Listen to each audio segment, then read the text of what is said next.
نیت کی درستی کی حدیث آپ کے سامنے رکھتا ہوں کہ اللہ کے نبی نے کس کمال بلیغ طریقے سے نیت کی درستی پر روشنی ڈالی ہے۔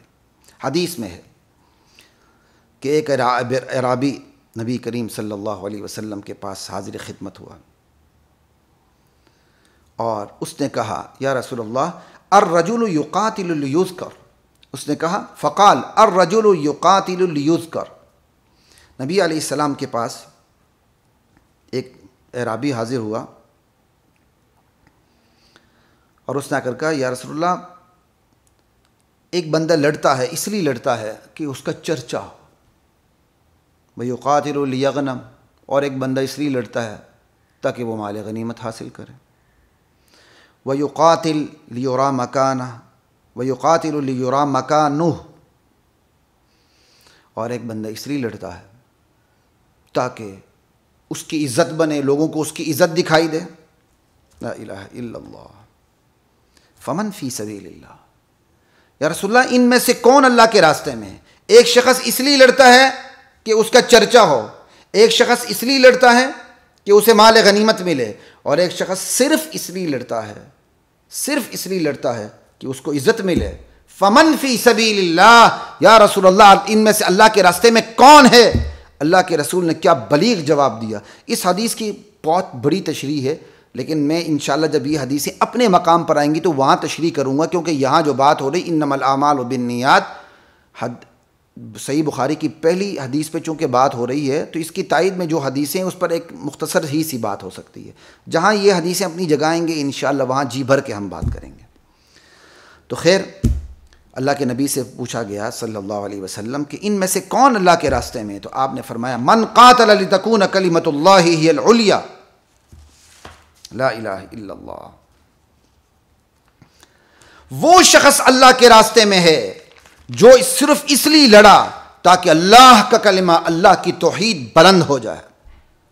فہو فی سبیل اللہ عز وجل، من قاتل لتکون کلمۃ اللہ ہی العلیٰ فہو فی سبیل اللہ عز وجل، جو اس لیے لڑا کہ اللہ کا کلمہ توحید جائے نماز سے لے کر جائے اقتدار تک دنیا کے ایک ایک کونے میں بلند ہو جائے، وہی اللہ کے راستے میں۔ بس یہ نیت کی درستی اللہ کے نبی نے بتائی۔ مال غنیمت حاصل کرنا بذات خود بری بات نہیں ہے، نہ حاصل کرنے کی نیت کرنا بھی بری بات ہے۔ صرف مال غنیمت اللہ کا راستہ بھول جائے وہ ٹھیک نہیں ہے، کہ وہ اللہ کے راستے کی نیت ہی نہیں کر رہا، اللہ کے کلمے کی بلند ہونے کی نیت نہیں کر رہا، صرف مال غنیمت حاصل کرنے کی نیت کر رہا ہے اس کی۔ لیکن اگر وہ مال غنیمت حاصل کرنے کی نیت بھی ہو رہی ہے اور ساتھ یہ بھی ہے اللہ کا کلمہ بلند ہو جائے، میں اللہ کے دشمن سے اس کا مال لے کے اللہ کے راستے میں لگاؤں، اچھی بات ہے۔ خیر میں نہیں چاہتا تھا کہ اس حدیث کی مزید تشریح میں جاؤ، لیکن مجبور ہو کے ایک آدھ بات کر دی۔ خیر تشریح کو ادھر ہی چھوڑتے ہوئے میں آگے چلتا ہوں۔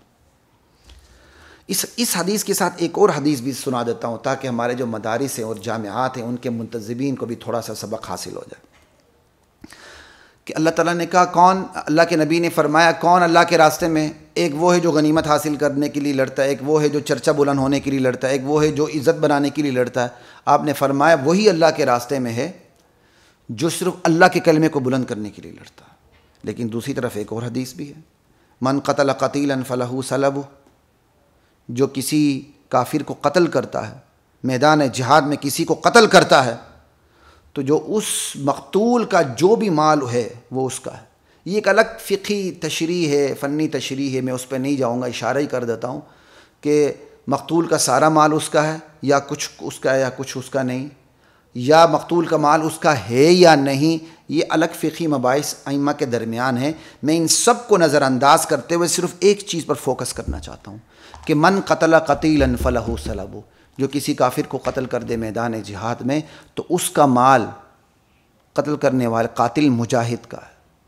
جبکہ آپ نے پہلی حدیث پڑھ لی، اللہ تعالیٰ فرماتے ہیں، اللہ کے نبی فرماتے ہیں جو صرف اللہ کے کلمے کو بلند کرنے کے لیے لڑا وہی جہاد میں، جبکہ یہاں اس کو ترغیب بھی دی جا رہی ہے۔ اس حدیث میں ترغیب ہے کہ جو قاتل مجاہد ہوگا، مقتول کا مال، وہ مقتول جس کو قاتل نے قتل کیا، مقتول کا مال اسی قاتل کا ہے جس نے قتل کیا۔ تو کیا یہ ترغیب نہیں ہے مال غنیمت کی؟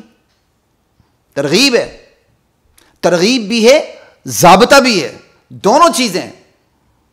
تو پھر یہ ہے اعتدال، جو نبوت کے اندر اعتدال تھا، نبی علیہ السلام کی زندگی میں اعتدال تھا۔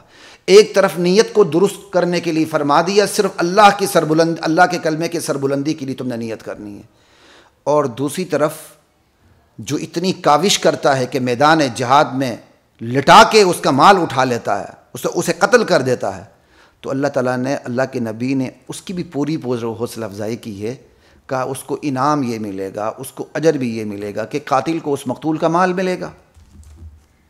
لیکن آپ نے صرف یہ نیت نہیں بتائی تم اسی کے لیے بس کرو، نیت تو اعلاء کلمت اللہ ہے، لیکن اجر اور انعام کا بھی ذکر کر دیا، ترغیب بھی دے دی، یہ ضابطہ بھی ہے، یہ ترغیب بھی ہے۔ اس لیے اہل علم و عمل سے گزارش ہے، خصوصاً مدارس اور جامعات کے محتممین اور منتظمین سے گزارش ہے کہ وہ صرف اپنے مدرسین کو نیک نیتی کے واسطے دے کر، یک رخی دلائل دے کر کم تنخواہوں پر رکھنے کی روش ختم کرتے ہیں۔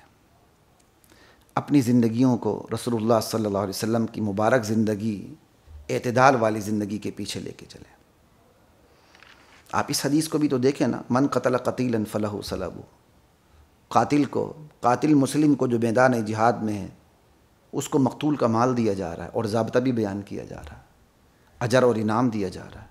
اس لیے مدارس کے منتظمین، جامعات کے محتممین سے یہ گزارش ہے، اپنے اساتذہ کا معیار زندگی کو بلند رکھنے کی کوشش کریں، ان کی رہائش کو، ان کی تنخواہوں کو، ان کی سہولیات کو بلند رکھنے کی کوشش بھی کریں، نیت بھی کریں۔ نیت اصل ہوتی اسے جس کے لیے بندہ، جس کے مطابق بندہ عمل کرنے کی کوشش کرتا ہے۔ نیت خالی دل میں نہیں رہتی، چھلک کے باہر آتی ہے عمل کی صورت میں، یہ بات یاد رکھیں۔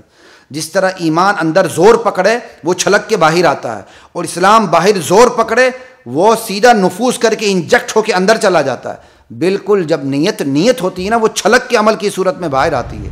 اس لیے اپنے اساتذہ کی قدر کرتے ہوئے ان کے معیار زندگی کو بلند کریں۔ جب آپ یہ نیت کریں گے، اللہ تعالیٰ پھر مدارس کے اخراجات کی سبیل بھی پیدا فرما دیں گے، کیونکہ انما الاعمال بالنیات، کیونکہ وانما لامرئ ما نویٰ۔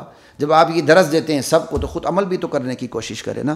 اللہ کی ذات مجھے، آپ کو، ہم سب کو عمل کرنے کی توفیق عطا فرمائے، اور